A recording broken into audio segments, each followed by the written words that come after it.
My name's Amy-Claire and I have a very complicated health history.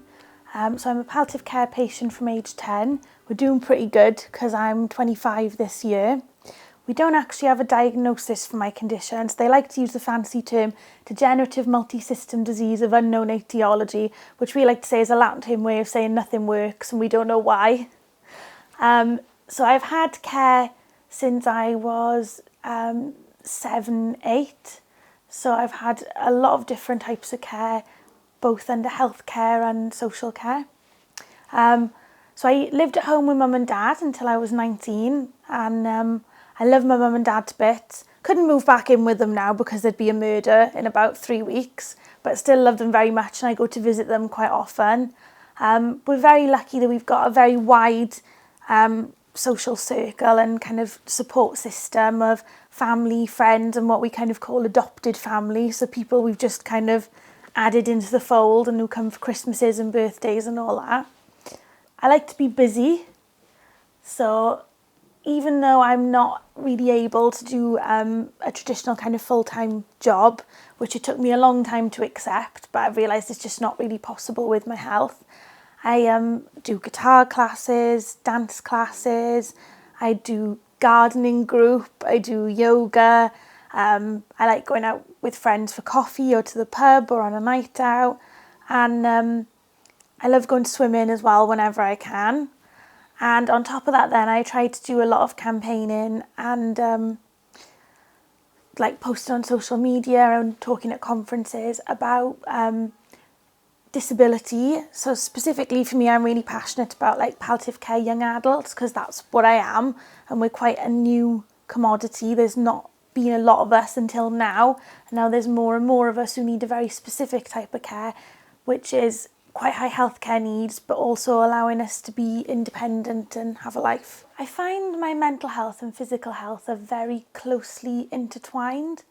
So obviously being so poorly, I've had a lot of what we refer to as near-death experiences and close calls, and I can have really severe physical symptoms, so constant chronic pain, really severe spasms, really severe seizures, problems with my respiratory system, my vascular system, my digestion, my bowel and my bladder.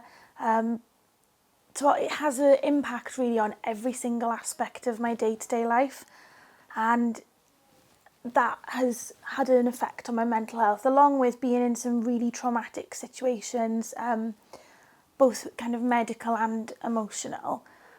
So I kind of plodded along mental health wise until I was about 20, and I was in a very, very bad place. I was suicidal for a while, so I was very lucky I got help from someone a psychologist who specialises in people with chronic illnesses.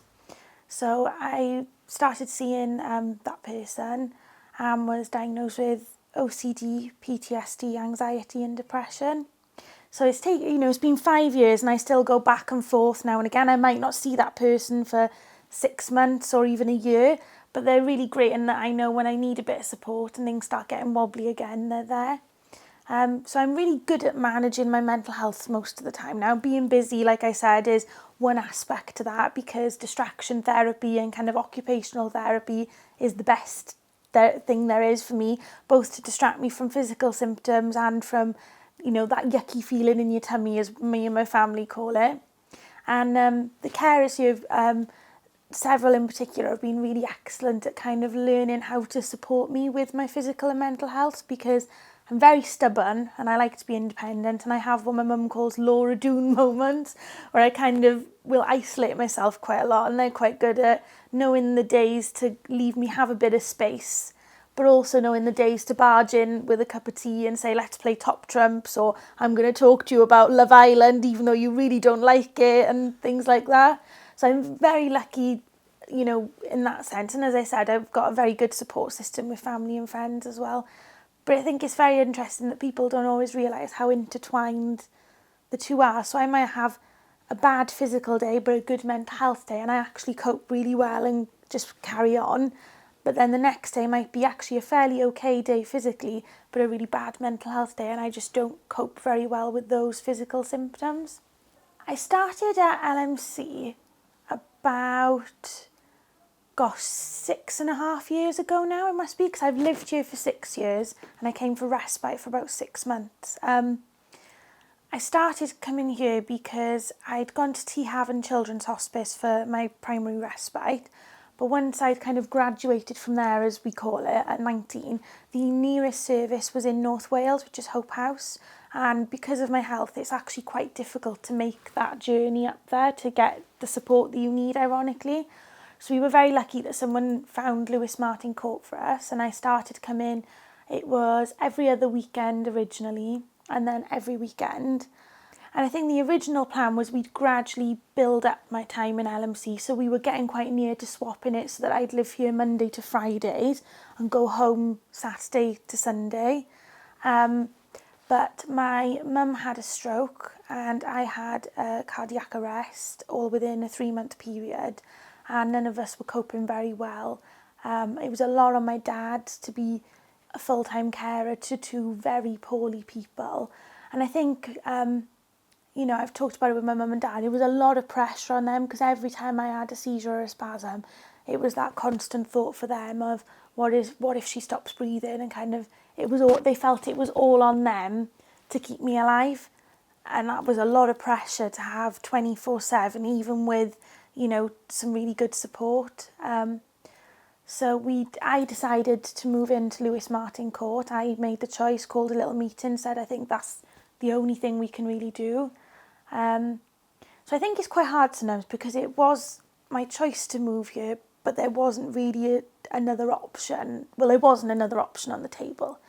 So I think that contributed to it being quite difficult at first when I moved out. So the staff have been amazing from the beginning, helping me build up kind of a life and a community in the area. And some of it is really little things, like the lady in Costa knowing your name and asking how your weekend's been, and the lady in Asda knows your name and asks how your holiday's been, as well as I said, my dance and guitar classes in particular. I've made a lot of really good friends, and through my work that I do, I've got several really good friends. But it was really hard, and in the same way as well, I was quite good when I moved out, ironically, at kind of household things. So I could do my own laundry and cooking. Made a few mistakes. I think the best ones was setting the microwave on fire at 10 o'clock in the night, and everyone had to get booted out into the fire safety area. I wasn't very popular for that. And also, we'd never have a dishwasher in our house, ever, in my defence. So Amy here thinks, let's load the dishwasher and put some dish soap in it. Got called down by the carer, and there was just bubbles all over the floor. Which is why, if you go into our kitchen, it's part lino and part wood flooring. I'm the reason for that. But in a way, it was quite good that they gave me the space to make some of those mistakes, and because I wouldn't have learned, same as things like I'll just put all the laundry in one load, it doesn't matter, and then it comes out in 7 different colours that it wasn't before. So if they don't let you make some of those mistakes when you're finding your feet and being independent, you won't learn. And they're also really good at supporting me to be independent, because as I said, I'm very stubborn and I like to do stuff myself. So sometimes it's a case of saying, Amy, sit down, you can't manage that today, let us do it. But sometimes as well, like anybody else, like I was doing laundry the other day and I was going, I'm really tired, I can't be bothered. And the carer went, and I'm tired too, I got to do my laundry at home. And I went, all right, yeah, you've got a point, I'll do the laundry. And some people might think that's quite cheeky, but I like that sense of humour when someone's supporting you. And that sense of reality, because they're right, just because you're ill doesn't mean you can not do your laundry. The laundry fairy doesn't come in and do it for you, unfortunately. And at the same time then, when I am too ill to do things, that's where it's really good here, because the staff take over, when I need them to. And I think that's the main thing about Lewis Martin Court, especially because there's the 24/7 nursing care. There's that really great balance of me being independent but being safe, and I feel safe living here, because my health can change so suddenly to being and looking, fairly well, even if I don't always feel it, to being very, very severely unwell. And I genuinely think if we hadn't been in Lewis Martin Court, there would have been days where I would have been far more unwell, or potentially not here, because we didn't have the response that we needed, you know. So it's been really good, both health-wise, I'd say, but also kind of physical support, emotional support. And it's like, it's really cheesy to say, but it is like a little family, you know. You have people who fall into the mothering roles, and people who fall into sibling roles, and people who fall into, you know, the dad joke roles. And that's really nice to have that little system around you. The staff here at Lewis Martin Court have been really good at helping me build up my independence. So I do a lot of things now that I never thought I would have done. And some of it probably sounds really simple to other people. So like taking the bus, I was terrified of getting the bus. Partly because I'd had a few bad experiences where I'd not been able to get a bus home after taking 3 or 4 hours to get to somewhere. But I do that now, and I'm really good. And sometimes you can't get on the bus, but I've kind of learned to kind of think, well, there's always another one. Even if you have to go to another stop, you will get home, and that's okay. And stuff like managing my own money, which was one of the few areas we kind of had a bit of oversight with mum and dad when we were looking at building independence, because I think it was something that we never really thought about me having to do. So I found that really difficult when I first moved out, like budgeting and so on. So I had a lot of support from the staff to, you know, do that. And now I do that all myself. And I manage really well. And as I've said, they're really great at helping me balance my very fierce need to be independent with what I can actually do, and at helping when I need help, but not overstepping, you know, those boundaries. So allowing me to be independent, but also knowing when to say, actually, I think you need some help today, or listening when I say, actually, I need some help today, which isn't something I'm always very good at doing, but it does happen. Positive risk taking is something that I have to think about a lot day to day in relation to me and my carers, and I think that they have to think about a lot. Because I am so unwell, and because my health can change so drastically, so suddenly, basically everything I do is a risk. So even walking down the hall, there's a risk of me having a seizure and dropping and hitting my head. But I can't not do anything. That's not having a life, you know. Like, you could theoretically place me in a hospital with a doctor in the room 24/7, and there's still a risk of something going wrong, but you haven't got a quality of life. Whereas, you know, living as I am now with the support from the staff at Lewis Martin Court, I have a really good quality of life. But I think it is quite hard, because the example I use of knowing when to say yes and knowing when to say no, a positive risk we took was a few weeks ago. I went on the carousel down Cardiff Bay. And that is actually a risk, because again, if I'd had a seizure or a spasm and fallen, that could have gone quite wrong. But the carer just sort of went, are you sure this is a good idea? And I went, yeah, I'm doing it. So it was a case of, well, she wants to do it. She's got capacity. She's made that decision. So what that person then did is just supported me to be as safe as possible. So they said, you know, do you need to take your medication? They checked with the gentleman at the Ferris wheel. They had a seat belt to help you stay on the horse. They were like, don't sit on the outside, sit on the middle. And then I did that, and I had a really great experience, and it went really well. And then at the other end, I have before now literally come out of hospital, and the next day said to one of the nurses, I'm feeling a bit better. I think I might go over to the gym today. And one of the nurses in particular will just not even look up and just go, nope. And I'll go, okay, I don't think I'll go to the gym today. But I think that's quite difficult when the person you work with has capacity, because it is a very blurred line to knowing when to say, I don't think that's a good idea, or straight out, no, I can't support you to do this. Or saying, well, you've got capacity, you want to take the risk, and the payoff will probably be worth it.